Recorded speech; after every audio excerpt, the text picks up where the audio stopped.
إن الحمد لله نحمده ونستعينه ونستغفره ونؤمن به ونتوكل عليه ونعوذ بالله من شرور أنفسنا وسيئات أعمالنا من يهده الله فلا مضل له ومن يضلل فلا هادي له وأشهد أن لا إله إلا الله وحده لا شريك له وأشهد أن محمدا عبده ورسوله أما بعد. محترم سامعین و ناظرین، رمضان المبارک کا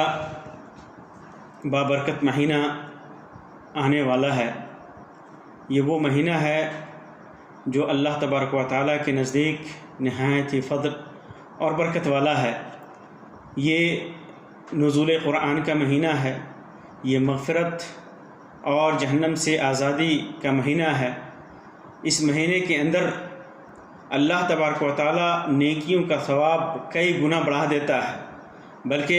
اللہ تبارک و تعالیٰ کتنا حساب دیتا ہے، کتنا ثواب دیتا ہے، وہ مخلوق کو اللہ تبارک و تعالیٰ نے بتایا نہیں ہے۔ ابو ہریرہ رضی اللہ تعالیٰ عنہ کی روایت ہے کہ اللہ کے رسول صلی اللہ علیہ وسلم نے ارشاد فرمایا کہ ابن آدم کا ہر عمل بڑھایا جاتا ہے، اس کا ثواب بڑھایا جاتا ہے 10 گنا سے لے کر کے 700 ضعف 700 گنا تک۔ اللہ تبارک و تعالیٰ فرماتا ہے الا الصوم، سوائے روزے کے، فإنہ لی وأنا أجزی بہ، کیونکہ روزہ میرے لیے ہے، میں اس کا بدلہ دوں گا۔ اللہ تبارک و تعالیٰ نے اس کا ثواب کتنا بدلہ دے گا؟ سارے اعمال کا ثواب 10 گنے سے 7 گنے تک تو بڑھا دیا اللہ تبارک و تعالیٰ نے، لیکن روزے کا ثواب کتنا دے گا اللہ تبارک و تعالیٰ نے اس کو بتایا نہیں، کہا کہ میں جتنا چاہوں بے حساب دوں اس کا ثواب۔ تو روزے کی، رمضان کی یہ فضیلت اور یہ اہمیت ہے۔ اب ہمارے اوپر رمضان کا مہینہ، مبارک مہینہ آنے والا ہے، ہم کیسے رمضان کا استقبال کریں، کس طرح ہم رمضان کے لیے تیاری کریں؟ آج کے اس درس میں میں مختصراً آپ کو چند چیزیں بتاؤں گا۔ سب سے پہلی چیز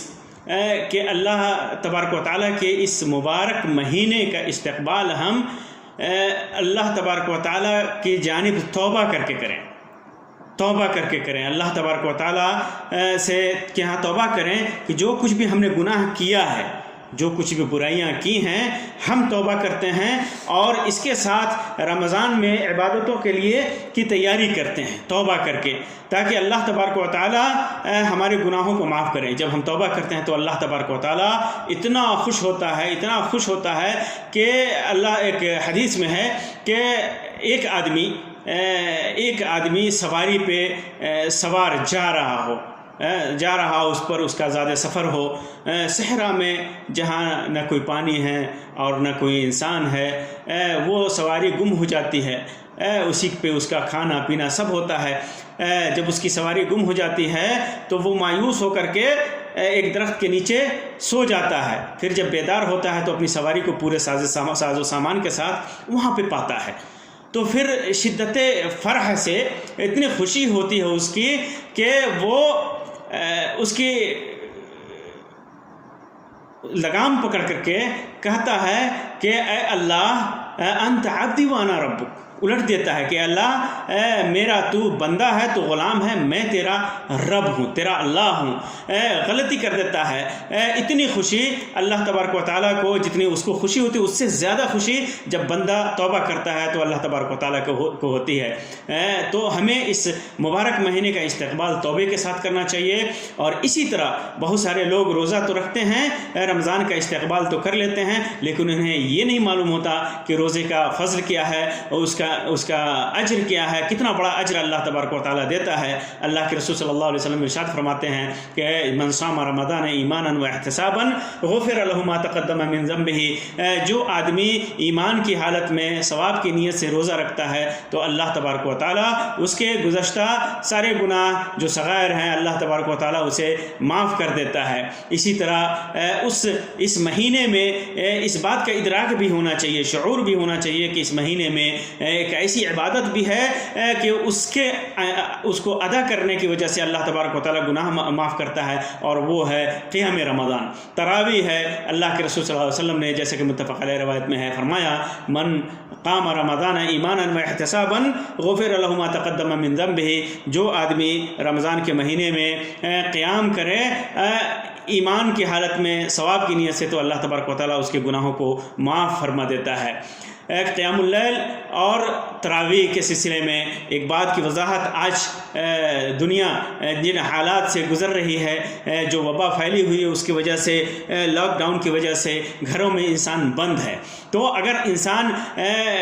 کے اندر خلوص نیت ہے، اس کی نیت ثواب کی ہے، تو انشاءاللہ گھر میں تراویح پڑھ لینے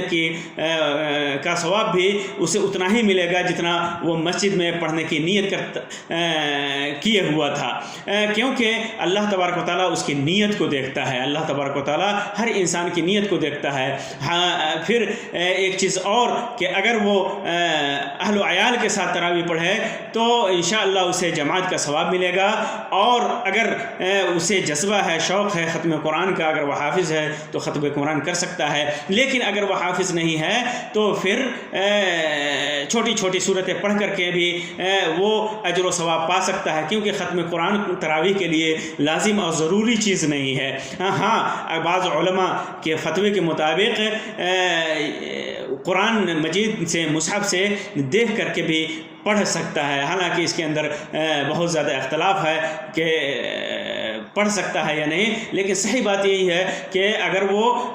عمل کثیر سے بچے اور آرام سے قرآن مجید ہاتھ میں لے کر کے یا کاغذوں پر لکھ کر کے اور اس کو پڑھتا ہے، کاغذوں میں دیکھ کر کے اسے پڑھتا ہے، تو پھر اس میں کوئی حرج نہیں ہے۔ اسی طرح یہ عزم کرے کہ وہ سو کر کے اور راتوں کو جاگ کر کے اپنے ایام کو، رمضان کی اس مبارک مہینے کے ایام کو وہ ضائع نہیں کرے گا، کیونکہ اس کے بعض آدمی کا شیوا ہوتا ہے کہ وہ رمضان کے مہینے کو لہو و لعب میں، یا تو لہو و لعب میں کھیل کود کر کے، یا پھر جاگ اور سو کر کے اس کو گزار دیتا ہے، عبادتوں سے دور رہتا ہے،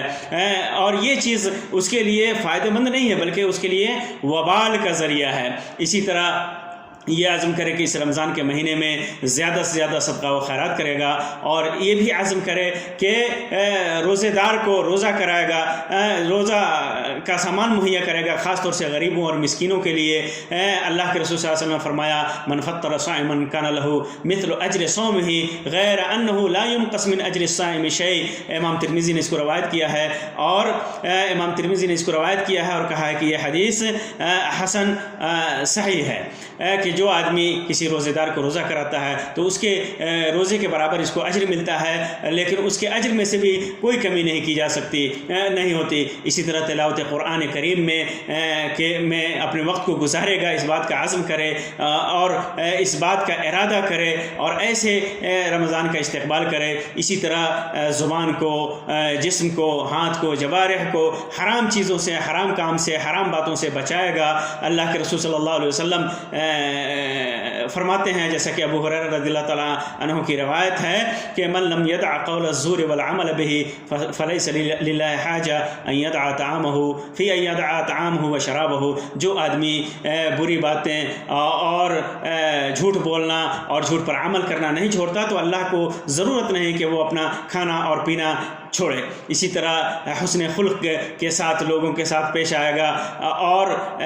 خاص طور سے جو معاملات اس کے سامنے پیش ہوتے ہیں، لوگ ان سے ملنے آتے ہیں، اس میں بھی حسن اخلاق کے ساتھ پیش آئے۔ اسی طرح زیادہ سے زیادہ دعاؤں کا اہتمام کرے گا، یہ عزم کرے اور ابھی سے شروع کر دیں اللہ تبارک و تعالیٰ سے دعا کرنا۔ یہ سارے عزم لے کر کے ہم رمضان کا استقبال کریں تو انشاءاللہ ہم رمضان کے اس خیر و برکت کو پالیں گے جس کا وعدہ اللہ تبارک و تعالیٰ نے کیا ہے۔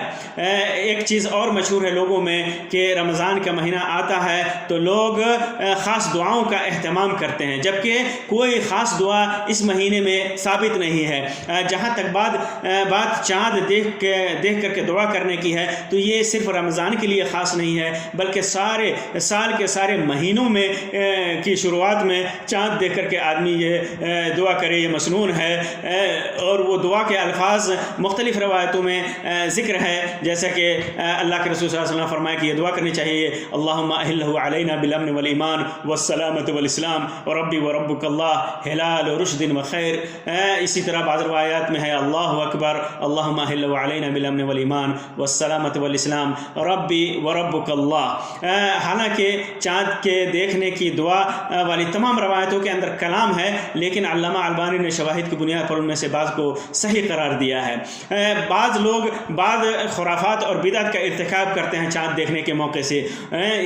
جیسا کہ میں نے بتایا کہ یہ دعا خاص نہیں ہے کہ صرف رمضان ہی میں اس کا اہتمام کیا جائے، چاند دیکھ کر کے یہ دعا کیا جائے، بلکہ سال کے سارے مہینوں میں چاند دیکھ کر کے یہ دعا کرنی چاہیے۔ اسی طرح بعض لوگوں کے یہاں شیوا ہے کہ وہ کھڑے ہو جاتے ہیں، چاند دیکھ کر کے ہاتھ اٹھاتے ہیں اور ہاتھ اٹھا کر کے دعا کرتے ہیں، اور پتہ نہیں کیا کیا دعائیں کرتے ہیں۔ یہ چیزیں بدعت کے دائرے میں آ جاتی ہیں کیونکہ سنت سے ثابت نہیں ہے۔ اسی طرح بہت ساری چیزوں پر ٹیلی ویژن پہ آپ سیریلز اور افسانوں کی دعائیں آپ کو دیکھنے اور سننے کی ملیں گی، اور مختلف قسم کے یہ سب عصر حاضر کی وہ خرافات اور بدعات ہیں جسے لوگوں نے ایجاد کر رکھا ہے۔ اسی طرح بہت سارے لوگ استقبالی یا احتیاطی روزہ رکھتے ہیں کہ پتہ نہیں کہیں چاند ہو گیا ہو، جبکہ روزے میں رؤیت ہلال کا، چاند دیکھنے کا اعتبار ہوتا ہے۔ اللہ کے رسول صلی اللہ علیہ وسلم نے فرمایا کہ جب چاند دیکھو تو روزہ رکھو، اور چاند دیکھو تو روزہ توڑ دو، فَإِنْ غُمَّ عَلَيْكُمْ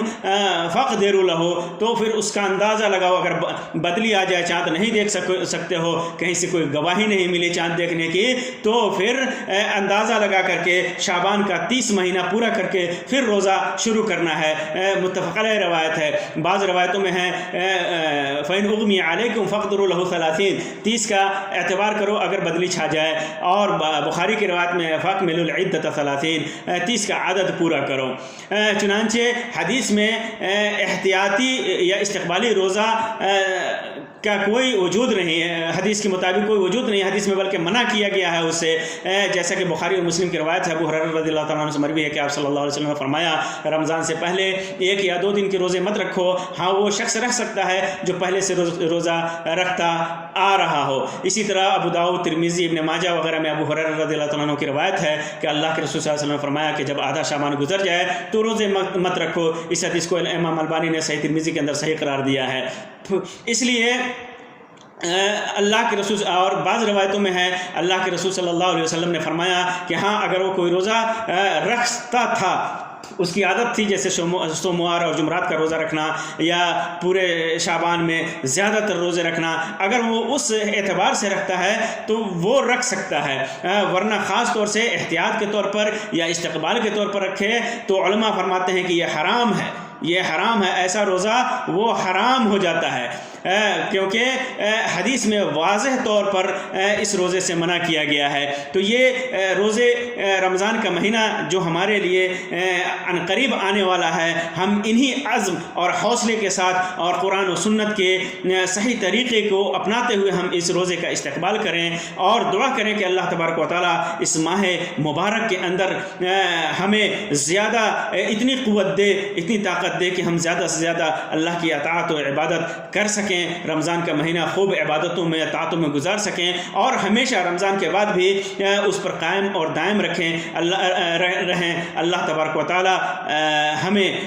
ہمارے گناہوں کو معاف فرمائے، اللہ تبارک و تعالیٰ ہماری نیکیوں کو، ہمارے روزہ کو، نماز کو، صدقات و خیرات کو، ساری نیکیوں کو اللہ تبارک و تعالیٰ قبول فرمائے، اور انہیں ہمارے لیے نجات کا ذریعہ بنائے۔ آمین رب العالمین، وآخر دعوانا ان الحمد للہ رب العالمین، صلی اللہ علیہ خیر خلقہ وسلم، والسلام علیکم ورحمۃ اللہ وبرکاتہ۔